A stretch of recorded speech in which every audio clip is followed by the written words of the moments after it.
Olá, abençoados, graça e paz, bem-vindos ao canal da Graça Pura, sejam todos bem-vindos, né? Glória a Deus pela sua vida, meu irmão. Bom, nós estamos em uma série de mensagens onde estamos procurando provar a data da escrita do livro do Apocalipse. Então, para o cristianismo tradicional, para 95% da cristandade mundial, eles creem que este livro foi escrito entre os anos 90 e 96 depois de Cristo. E nós estamos mostrando que a conta não fecha. Se você for datar o livro de Apocalipse antes do ano 70, a data não fecha por causa de alguns escritos. E isso também anula qualquer interpretação que possa ser feita neste livro no prazo de uma geração, como nós pregamos. E muito menos teria a ver com a derrubada do templo e a destruição de Jerusalém, a segunda vinda de Cristo.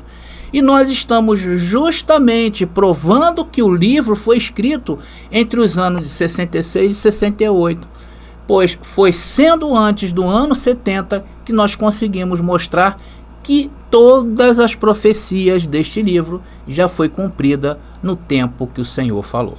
E para isso eu usei 5 argumentos bíblicos para provar a datação do Apocalipse, que foi, vou colocar para vocês aí, abençoado, que foi, número 1, provar que o templo ainda estava de pé quando o livro foi escrito. Isso nós vimos na primeira parte, tá bom, queridos? E agora, na segunda parte, nós vamos continuar mostrando as evidências que este livro realmente foi escrito antes do ano 70, que é o assunto de hoje, tá aí. Vamos mostrar o julgamento da cidade de Jerusalém, dentro das profecias bíblicas, para mostrar que esse livro foi escrito entre o ano 66 e 68. Da mesma maneira, vamos estar provando que Nero governava Roma, nesta época que foi escrito o livro. Vamos mostrar a influência judaica dentro do Apocalipse, vamos questionar isso aí. E vamos ver também a condição histórica das 7 igrejas da Ásia Menor. Tá bom? Então esse é o nosso assunto. Mas antes disto, querido, eu gostaria de pedir a todos vocês que ainda não se inscreveram em nosso canal, se inscreva, toque o sininho aí para que o YouTube te avise. E claro, comentem à vontade, já deixe seu like e compartilhem nas redes sociais que vocês pertencem. Vamos à hora da palavra, vem para a graça que eu te explico. Agora é a hora da palavra. Meus amados irmãos, vamos então começando aí, mostrando para vocês o julgamento da cidade de Jerusalém. Mas André, o que tem isso a ver com a datação do Apocalipse? Vou te explicar, tá? Preste bastante atenção. Esse é um ponto muito importante que indica, meus irmãos, que o Apocalipse foi escrito antes do ano 70, que é o seu julgamento. Se esse livro tivesse, atenção, se esse livro tivesse sido escrito depois do ano 70, nós não encontraríamos essas evidências em julgamento. Encontraríamos o quê? O julgamento já consumado. Encontraríamos o quê? Dentro desse livro, olha, Jerusalém foi saqueada e Jerusalém veio abaixo e milhões de pessoas morreram e ali foi a data. Iria ter escritos na Bíblia. Concorda comigo, abençoado? Então o seu julgamento é referenciado por nós, em várias passagens do livro, né, se entendidas do ponto de vista da escatologia consumada. Nós temos falado isso em diversos vídeos aqui. Porém, isso já está explícito em Apocalipse. Eu não quero sair de Apocalipse para mostrar as verdades desse livro, né? Está lá em Apocalipse capítulo 11, versículo 8, e agora começa a nossa viagem na palavra. Diz o texto: e seus cadáveres estarão, atenção para o verbo, tá, abençoado? Estarão no futuro, afirmando ainda que quando foi escrito esse livro, ainda não tinha ocorrido isso aí. E seus cadáveres estarão na praça da grande cidade, que em sentido espiritual se chama Sodoma e Egito, onde também o nosso Senhor foi crucificado. Abençoado, se eu fizesse uma pergunta aqui dificílima para vocês, vocês saberiam me responder? Que cidade é essa que está falando o texto? É uma que, no sentido espiritual, olha bem, ao que o Senhor comparou essa cidade, Sodoma e Egito, e onde também o nosso Senhor foi crucificado. Alguém saberia dizer? Então essa grande cidade que é espiritualmente mantida pelo Senhor como Sodoma e Egito é Jerusalém. Respondeu esse certo quem colocou Jerusalém, né? Sendo isso evidente lá em Mateus capítulo 23, onde Jesus repreende os religiosos por seus pecados e condena Jerusalém por isso, naquela mesma geração. Vamos ler onde está escrito isso? Que impressionante, né, abençoado? Mateus capítulo 23, versículo 36. Agora vamos sair de Apocalipse para mostrar a vocês o que nós estamos falando. Diz o texto: eu lhes digo a verdade, eu não minto. O Senhor Jesus não mente para nós, né, abençoado? Esse julgamento cairá sobre a presente geração. Opa, está falando de um julgamento, né? Sobre a presente geração. E aí você lê em Apocalipse capítulo 11, versículo 8, falando sobre essa cidade onde se daria esse julgamento.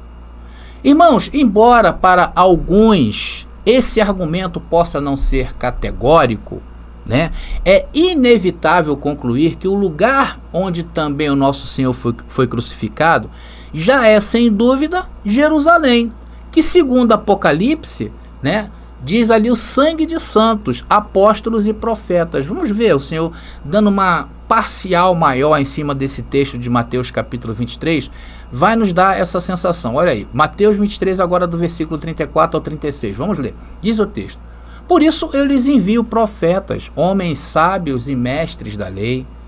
Vocês crucificarão alguns e açoitarão outros nas sinagogas, perseguindo-os de cidade em cidade. Então o Senhor está falando que no tempo de uma geração iria acontecer essa perseguição aí, dentro da cidade de Jerusalém. Como resultado, serão responsabilizados pelo assassinato de todos os justos de todos os tempos, desde o assassinato do justo Abel até o de Zacarias, filho de Baraquias, que vocês mataram no templo, entre o santuário e o altar. E isso também o Senhor responsabiliza por aqueles que iriam ser mortos na perseguição dos judeus, que se encerraria ali perto do ano 66 depois de Cristo. Não encerraria, mas viria em menor parte. Mas antes disto, o judaísmo foi feroz, mandando matar vários abençoados daqueles dias, principalmente os judeus que se convertiam. Então, abençoados, como nós podemos ver nesses textos que nós estamos apresentando, como nós podemos fugir desse contexto, meus irmãos? Como podemos passar por cima disto que está escrito e datar Apocalipse para depois da queda do ano 70, do templo? Irmãos, sinceramente, tentar encontrar um simbolismo adicional nesta imagem é forçar demais seu contexto. Mas André, por que então o sistema religioso age dessa forma? Como eu expliquei para vocês, como eles veem Bíblia? Eles simplesmente criam divisões dentro da Bíblia. Cada divisão da Bíblia, segundo eles, que são os dispensacionalistas, segundo eles tem um período determinado no qual Deus agiu de uma forma. Aí no outro período tem outra forma de Deus agir. No outro período, e vai assim, né? Isso aí impede as pessoas de ver a obra da Bíblia como completa. Por isso que muitos judeus hoje, eles não se convertem ao cristianismo, porque eles veem que há contradições no estudo que o dispensacionalista faz a respeito da Bíblia. Sendo que já, quando nós cremos que tudo se consumou no ano 70, isso assusta muito eles. Porque nós entendemos o que nós estamos falando. E sem contar, queridos, se você pegar a sua Bíblia, você vai ver que ela está toda cheia de tópicos e subtópicos, não é verdade? Mateus capítulo 1, nascimento de Jesus, essa é a genealogia. Início de Jesus, nascimento e tal. E aí você vê toda ela fragmentada. Isso também é uma forma de você não enxergar o todo daquele capítulo. Como fizeram, por exemplo, em Mateus capítulo 24, onde o Senhor prediz sobre as coisas do fim dos tempos. Eles fizeram isso. Começaram o quê? A fragmentar. E aí cada ponto ali, eles atribuem a um tempo, a um estado. Aí quando não, eles fogem. Ah, mas isso aí é alegoria, isso aí não é verdade. Quando você fala que é literal, não, mas isso aí é alegoria. Quando você fala que é alegoria, não, mas isso aí tem que ser literal. Ou seja, quando você pega você está conversando com um abençoado que crê na vinda de Jesus, você vê isso. Você pega um tema e, irmão, esse aqui. Daqui a pouco ele, não, mas isso aqui. Mas isso aqui. Aí daqui a pouco ele vai e foge. Por quê? Porque eles têm essa visão fragmentada da Bíblia. Essa é a grande diferença, tá? Então, irmãos, como nós podemos imaginar qualquer cidade do mundo, descontextualizando Jerusalém, nos dias de hoje, né? Ou mesmo para dizer que Apocalipse foi escrito depois do ano 70? Porque pode estar se referindo a qualquer cidade, segundo eles, em qualquer tempo. Então eles conseguem fazer isso. Impressionante, eles tiram daquele texto ali, não, a cidade de Jerusalém pode ser hoje o Egito, pode ser os Estados Unidos, pode ser a perna ali do cabelo da perna da estátua de Nabucodonosor. Então eles criam essa fantasia. E como a pessoa está submetida ao dispensacionalismo, ela acredita. Porque o dispensacionalismo retira de Deus, não retira de Deus, mas retira a autoridade da Bíblia sobre os tempos. Por isso que a autoridade dentro do cristianismo tradicional é o líder espiritual. O que ele falar para você é uma lei.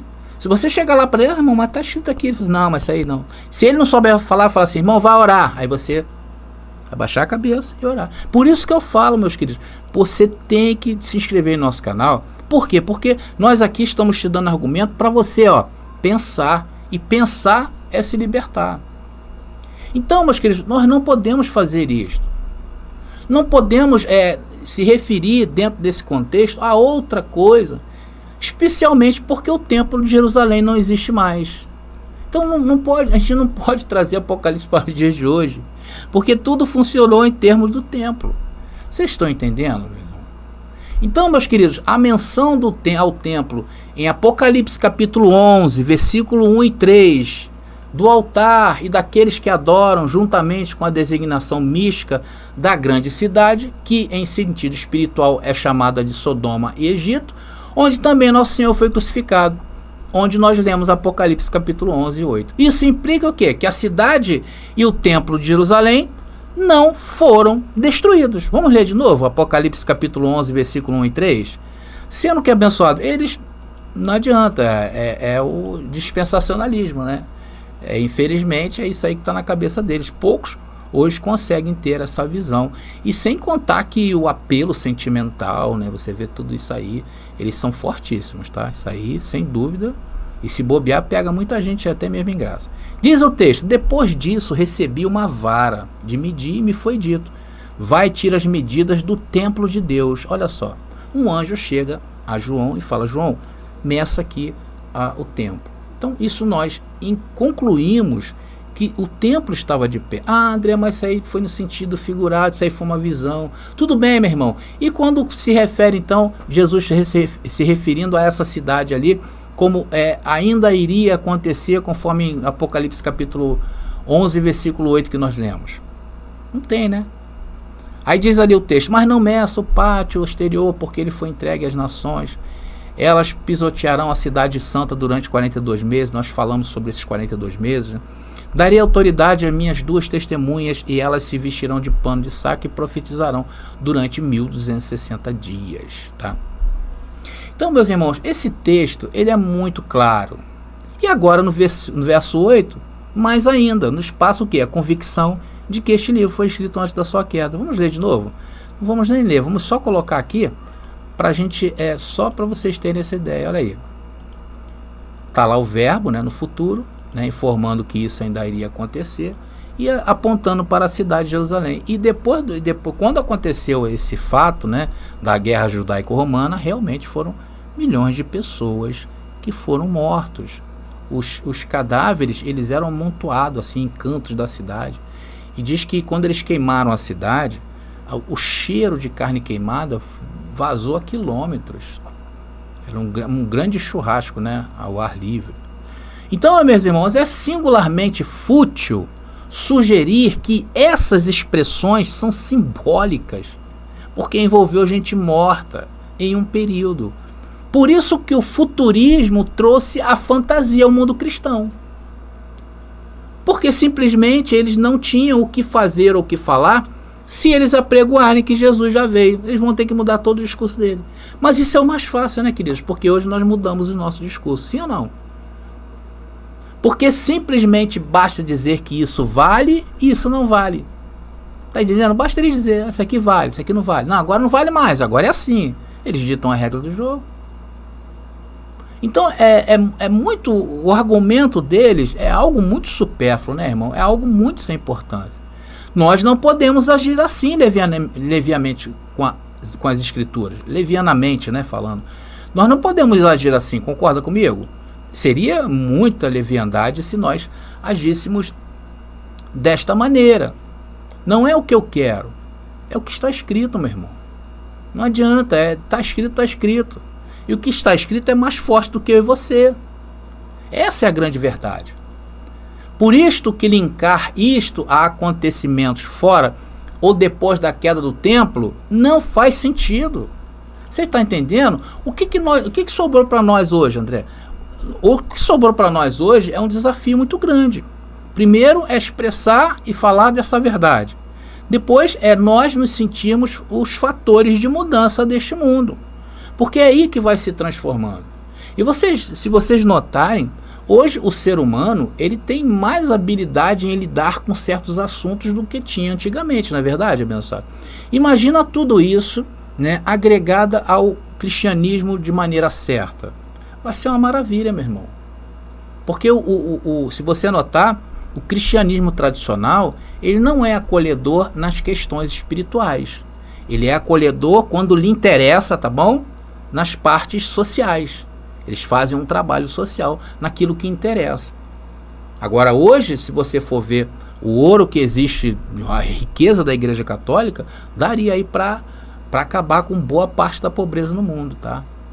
Mas ninguém quer abrir mão disto. Se eles esperam Jesus vir, por que eles amontoam tesouros para si?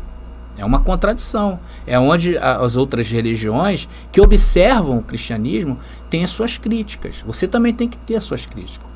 Mas vamos passar para outra argumentação, irmão, tão forte quanto esta, que foi a data escrita do Apocalipse, que é o imperador de Roma, é um imperador romano chamado Nero César, que governou Roma entre os anos de 54 e 68 depois de Cristo. Então, eu vou mostrar para vocês que Nero ainda estava no poder quando foi escrito este livro, caindo por vez, né, que esse livro possa ter sido escrito depois do ano 70. Vamos a Apocalipse capítulo 17, irmãos. Apocalipse capítulo 17, versículo 9 e 10. Diz o texto, e preste atenção. Isto para a mente que tem sabedoria. As 7 cabeças são 7 montes, sobre os quais a mulher está sentada, e são 7 reis. 5 deles caíram, ou seja, está ativo. Quando eu escrevi esse livro, está ativo e o outro ainda não veio. E quando chega, é preciso que dure pouco. Vocês vão entender isso aí. Irmão, presta atenção nessa argumentação bíblica das escrituras sobre Nero César, tá? O lugar universalmente caracterizado no primeiro século como tendo 7 montanhas foi a cidade de Roma. Nós estamos falando isso no contexto do texto que estamos lendo. Então havia 7 montes em Roma, com os nomes Aventino, Capitólio, Célio, Esquilino, Palatino, Quirinal e Viminal. 7 montes. Inclusive, meus irmãos, relatos históricos feitos por Suetônio e Plutarco, que foram 2 escritores e historiadores da Roma Antiga, escreveram sobre um festival que havia em Roma, justamente comemorando estes 7 montes, porque viam como uma imponência de Roma, né? Via algo como algo divino, né? Esse foi conhecido como o Festival das 7 Colinas de Roma, ou simplesmente o Festival do Septimontium, tá? Então, irmão, podemos cravar que estes 7 montes se refira à cidade de Roma, tá bom? Esse é o primeiro ponto a ser estabelecido nessa profecia. Depois o versículo fala o quê? De 7 reis, que são os 7 primeiros imperadores de Roma. Considerando Roma, a ascensão de Roma foi quando Júlio, o governador de Roma, ou o presidente de Roma, ou o primeiro-ministro, como queiram, se declarou imperador absoluto sobre Roma. E Roma não teria mais escolhas para a sua sucessão. Então, irmãos, agora os historiadores contemporâneos de João, preste atenção, como Flávio Joséfo, que nós temos citado ele aqui, Suetônio e outros, identificam Júlio César como o primeiro imperador romano, conforme adiantei para vocês. Personagem crucial na história romana e no Ocidente, em que se origina o conceito de imperador ao se proclamar ditador perpétuo sobre a autoridade do Senado. Então, mesmo os imperadores sucessores, eles são chamados de Césares, em homenagem a Júlio César, porque ninguém queria sair do poder. Então vai acompanhando aí, tá bom, queridos? Então no texto que nós lemos, diz o quê? Os 7 reis. Vou colocar de novo deixar ele aí, enquanto eu vou falando. Tá aí. Então o texto Apocalipse diz que são 7 reis. Então o que fazemos com essa informação, queridos? O que nós fazemos? Nós já detectamos se tratar da Roma Antiga, por causa dos 7 montes. Se quisermos ficar preso ao contexto correto de Apocalipse, ao contexto da Bíblia, não podemos sair daqui. Concordam? Sim ou não, irmãos? Claro que é. Se fizermos isto, irmãos, é uma covardia literária com a Bíblia. Então eu não posso ser covarde com a Bíblia e muito menos desonesto com você.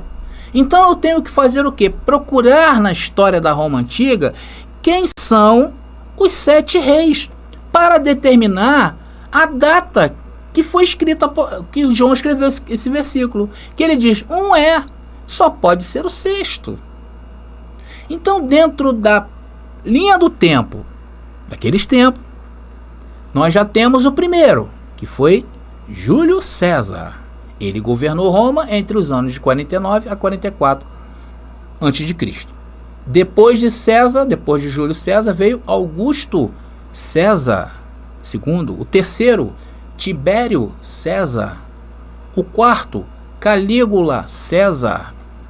Quinto, Cláudio César. Sexto, Nero César. E o que viria?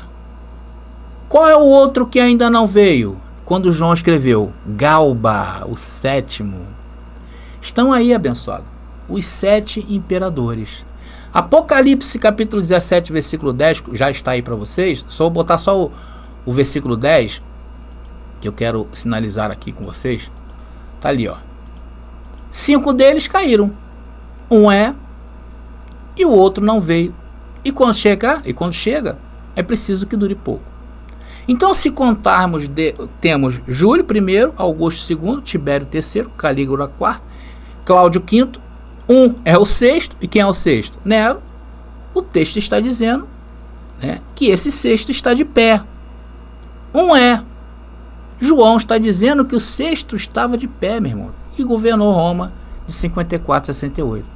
E o texto prossegue, informa que outro ainda não veio. E esse outro é Galba César, que reinou durante 7 meses só, enquanto que os seus antecessores governaram por 15 anos. Galba só ficou no poder por 7 meses. Se vocês pegarem outras versões aí, vocês vão ver que quando há versões que falam que o 7º, né, ali fala e o outro não veio, não é uma versão muito boa. Tá? Tem uns que falam, quando esse chega, ele vai durar por pouco tempo, se cumprindo a profecia, que esse se refere a Galba, que eu já te falei, que ficou somente 7 meses, tá bom? Então, abençoado, isto é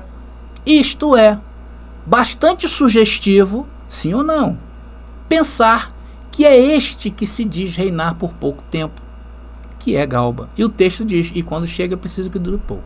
Agora eu vou colocar uma imagem que eu criei aqui, dos 7 imperadores de Roma, para que você perceba a nossa cronologia. Não sei se vai dar para enxergar legal, abençoado. Deixa eu ver se eu consigo acertar ele aqui. Ficou muito grande. Acho que não vai dar para vocês verem, não, mas eu vou colocar ele. Tá aí, abençoado. Tá ali Júlio César, né, o tempo, tá? Augusto, Tibério, Calígula, Cláudio, Nero e Galba. Não tem dúvida, né? Irmãos, só isso já é o bastante para começarmos agora a aplicar as profecias do Apocalipse, sim ou não? Porque isto mostra com força que esse livro foi escrito no ano 70. Agora, meus irmãos, isso que nós fazemos é tão limpo, é ou não é verdade? É tão limpo com as escrituras, é tão limpo com vocês, é assim, é inteligível, só não quer ver quem é o cego, que acho que é cego, né? É o cego que vê, ele não quer ver, que até o cego, se falar para ele, vai ver. Eu não precisei esticar nada até os dias de hoje, criando fábulas na mente das pessoas. É somente a Bíblia pela Bíblia. Irmãos, eu acho que não vai dar para acabar ainda esses argumentos, né, nessa mensagem. Ainda temos aí a influência judaica no Apocalipse e temos a condição histórica da igreja, né? Mas vamos falar, só para não ficar muito para outra mensagem, já cair já nas profecias, que é o mais interessante, né? Eu preciso cravar com vocês, antes de partir para as profecias, que esse livro foi escrito antes do ano 70. Vamos então falar um pouco da influência judaica. Rapidinho a gente termina, tá bom? Todos nós sabemos como os judeus perseguiram a igreja no primeiro século, sim ou não? Inclusive, como Jesus disse lá em Mateus capítulo 23, versículo 34, que eles seriam responsáveis o quê? Por muitas mortes. Vamos colocar de novo o texto que nós lemos no começo? Está ali, ó. Mateus 23, 34. Está aí o texto. Então o próprio Senhor foi condenado pela justiça romana, não foi? Ele foi condenado pela justiça romana. Porém, quem conspirou contra o Senhor?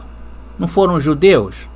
Logo, isso mostra o quê? A influência dos judeus no mundo romano daqueles dias, no Aion daqueles dias. E isso durou até quando, meus irmãos? Até depois do ano 70? Como se Roma entrou em guerra com eles? Por causa da rebeldia deles. Como? Será que tem como a gente entender que depois do ano 70, quando caiu o templo, caiu as tropas judaicas, caiu tudo, o governo judaico, caiu tudo, a cidade, o tesouro, estavam desamparados pelo mundo, depois do ano 70, quando começou a diáspora, todo mundo sabe disso. É possível entender que isso foi escrito depois do ano 90? É possível entender que havia ainda conspiração, como fala o livro de Apocalipse? Porque se os judeus se rebelaram contra o governo romano, isso levou à destruição deles. O judaísmo sacerdotal desapareceu junto com a destruição de Jerusalém e o templo. Soma-se também a forte o quê? Diminuição da população dos judeus depois do ano 70. Como resultado da grande guerra, conforme a gente tem falado aqui. 2 milhões de pessoas, quase 2 milhões. Irmãos, além disso, os judeus, que até antes da guerra eram apoiados por Roma e tinham certos mimos, vamos dizer, Roma fazia muito mimo com os judeus. Tu vê que o segundo templo foi um presente, de Herodes. Herodes foi um governador romano, irmãos. Então isso é uma forma de mostrar a influência dos judeus que tinha em Roma sobre os demais povos, inclusive, tá? Deixa eu voltar aqui com a minha imagem. Sobre os demais povos, que eram os vassalos. Que eram os vassalos? Os vassalos eram povos, né, que viviam como se fosse, né, nômades, e eles se juntavam ao império mais forte do momento, né? O momento ali era Roma, então eles se juntavam. Então esses povos, eles não tinham assim uma identidade, tá? Então eles se juntavam a outros povos para justamente sobreviver. E eles eram obrigados, por exemplo, a adorar aos imperadores.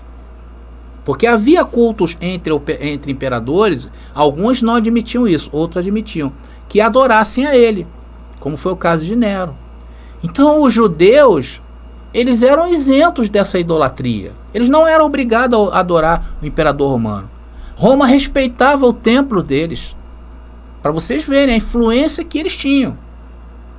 Irmãos, e depois que começou a guerra com Roma, passaram a sofrer forte subjugação romana, por serem o quê? Considerados inimigos do império. Então começava a cair estes mimos, começava a cair o quê? Estas regras, começava a diminuir a influência. Irmãos, agora atenção, se o livro de Apocalipse foi escrito antes de 70, espera-se uma influência do judaísmo no cristianismo de forma semelhante ao que está documentado em Atos, não é verdade? Nas epístolas do Novo Testamento, sim ou não? Caso contrário, seria de esperar que no Apocalipse a influência judaica da igreja deixou de ser uma questão relevante. Porque a influência judaica desmoronou rapidamente após o ano 70. Era mais um fator determinante na igreja no final do primeiro século, sim ou não? O que você está dizendo, André? Eu estou dizendo que a influência em Apocalipse dos judeus era visível e notória. Se esse livro fosse escrito depois do ano de 70 e 90, por exemplo, 20 anos depois, o judeu já estava montando no porco há muito tempo. Não tinha influência de chegar e ficar perturbando. Como eu vou mostrar para vocês, que os judeus perturbavam em Apocalipse, né? Vamos ver, abençoado. Apocalipse capítulo 2, versículo 9. Aqui a gente fala e mostra, né, abençoado? Não fica só não. É fácil chegar e falar assim, André é herege. É fácil, né, fazer isso, né? Mas vem cá e fala aqui, ó, debate aqui, ó. Bota aí o que você acha de Apocalipse 2:9. Fica de besteira não. Tá aí, ó. Foi uma carta direcionada a uma igreja, né? Diz o texto: conheço as tuas obras e a tua tribulação e a tua pobreza, mas tu és rico. E a blasfêmia daqueles que se dizem judeus e não são, mas sinagoga de Satanás. Uma crítica aí a influência dos judeus dentro das igrejas da Ásia, ao qual foi direcionado essa passagem, ao livro de Apocalipse. Foi direcionado às 7 igrejas da Ásia. Vamos ver mais um texto aí? Avança mais aí um capítulo 3, versículo 9. Diz o texto: eis que eu, liberto da sinagoga de Satanás, já sabe que está se referindo a uma crítica ao judaísmo. Havia sinagogas de pé. Os que se dizem judeus e não o são, mas mentem, eis que farei com que venham e se prostrem aos vossos pés e reconheçam que vos amei. Então, irmãos, o texto está nos mostrando a influência dos judeus na perseguição aos crentes por sua fé em Jesus, com o Messias. Então eles consecutivamente os expulsaram de suas sinagogas e os rejeitariam de sua sociedade. Então nessas passagens o Senhor descreve os judeus como pertencentes às sinagogas de Satanás, ou seja, inimigos da igreja, que blasfemam e mentem, tendo como influência semelhante à percebida na carta de Gálatas. E aí Gálatas a gente fala com propriedade, né, que foi quando Pedro ali insurgiu contra Paulo, né, nós falamos sobre isso, e teve ali aquele conflito apostólico, né, mostrando a influência que tinha. Da mesma maneira está mostrando aí semelhante. Então, se nesse tempo, no ano 90, os judeus tinham tanta evidência assim, né, então a história tem alguma coisa errada. Então, no ano 70, o templo não caiu. Mas a história diz que caiu. E agora? Mas do jeito que eles são, eles vão achar que isso aí não é cumprido da forma literal, né? Eles vão falar que isso aí é uma alegoria. Eles são malandros, são espertos, eles fogem. Então, nessa passagem está clara para nós. Em Apocalipse capítulo 3, versículo 9, há a expectativa de que se prostrem aos pés da igreja, ao que acrescenta no versículo 10, que indica que a hora está chegando. Vamos ver? Versículo 10, Apocalipse capítulo 3, versículo 10, diz o texto: porque obedeceu a minha ordem para preservar, e eu o protegerei do grande tempo de provação que virá sobre todo o mundo. E aí mundo, abençoado, é oicumene, tá? Oicumene, vou explicar isso aí. Para propor prova aos habitantes da terra. Essa terra aí é Gé, ou Gué, em grego. Então esse texto é uma clara alusão ao julgamento iminente sobre os judeus. Por quê? Porque eles estavam lá fugindo? Porque eles estavam sentados na praça cantando, vendo a banda passar? Porque eles estavam dando a paz do Senhor para os irmãos da igreja da Ásia? Claro que não, eles estavam perturbando, meus irmãos. Eles eram terríveis, principalmente porque Jesus saiu deles, né? Esse aí foi o caso. E nesta passagem há duas palavras aí que eu sinalizei para vocês, tá? Que os nossos irmãos sensacionalistas e dispensacionalistas dizem ser para os dias de hoje, essa passagem. Contanto que a primeira palavra é oikumene, que significa o mundo romano, o mundo habitado daqueles dias. Qual era o mundo habitado daqueles dias, abençoados, que se tem notícia? O mundo romano. Se referia ao mundo romano. O mundo estava subjugado sobre Roma. André, mas existia os índios? Sim, existia tudo isso aí que você vê que existe até hoje. Mas o mundo habitado era Roma. Tá? Então a segunda palavra é oikumene, tá? A primeira palavra. A segunda palavra, né, em grego é gé, e quer dizer o quê? Uma região, uma terra, e no caso aí, devido ao seu contexto bíblico, é Jerusalém. Tá? Então para prova o quê? Os habitantes da onde? Da terra. Terra o quê? Prometida. A aprovação virá sobre todo mundo. Todo mundo passou por essa peleja desse tempo. Por causa da insurreição das colônias romanas. Isso não era um privilégio somente de Israel, não. Não digo um privilégio, um desprivilégio para Roma. Porque as outras colônias se rebelaram também. Tá? Mas voltando ao caso dessa mensagem, irmãos, que nós estamos trazendo ao entendimento, porque cremos que esse livro foi escrito antes do ano 70, tá? No versículo, deixa eu voltar aqui com a minha imagem, para a gente finalizar agora, tá? Abençoados, então, no versículo 9 do Apocalipse 3 que nós lemos, há a expectativa de que se prostrem aos pés da igreja. Ao que acrescenta que no versículo 10, como mostramos, indica que a hora está chegando para testar os que habitam a terra Jerusalém, terra prometida. Uma certa indicação de julgamento iminente sobre os judeus. E a conclusão que nós chegamos é de que se Apocalipse capítulo 3, versículo 9 e 10 tivesse sido escrito depois do ano 70, seria de se esperar que os judeus fossem considerados como já punidos, sim ou não. Ali não mostra que houve uma punição. Ou pelo menos que houvesse uma referência ao castigo anterior que sofreu no ano 70, refere-se a uma suposta punição futura, como hoje diz o sistema religioso. E nós não encontramos isso nos escritos de Apocalipse, mostrando mais uma vez que esse livro foi de fato escrito antes do ano 70. Querem mais, abençoado? Querem mais? Vamos deixar para a próxima mensagem, em que vamos falar sobre a condição histórica das igrejas da Ásia Menor. E isso oferece uma data marcante para a data do Apocalipse. E veremos também na história mais argumentos para cravarmos essa data tão importante para nós, tá? Porque nossos argumentos dependem dessa confirmação. E é isso que temos feito. Então, desde já, eu gostaria de te convidar para continuar acompanhando essa mensagem. Então, eu vou ficando por aqui, tá bom, queridos? Graça e paz a todos e até a próxima mensagem. Estaremos juntos. Glória a Deus pela sua vida.